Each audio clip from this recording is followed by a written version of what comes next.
X CM হাতে সংবিধান নিয়ে হাঁটছে, বলছেন পশ্চিমবঙ্গে গণতন্ত্র বিপন্ন। আমাকে কি একটা ছবি পাঠিয়েছিল, এত দুরাবস্থা আমি জানতাম না।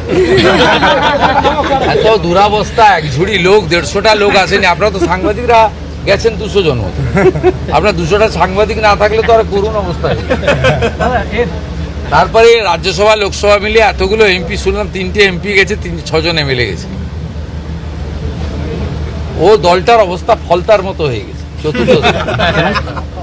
কোনো বিধায়ককে 20 বার পর্যন্ত ফোন করছেন যুবরা, সেই দলের কোট আনকোট, যে তারা তো অসুস্থ শুনেছিলাম। ফোনে করেছেন এরকম অসুস্থ হলে ফোন করা যায় নাকি? স্যালাইন ট্যালাইন বিষয় চলছে। এর আগেও আপনি তারকেশ্বর এসেছিলেন?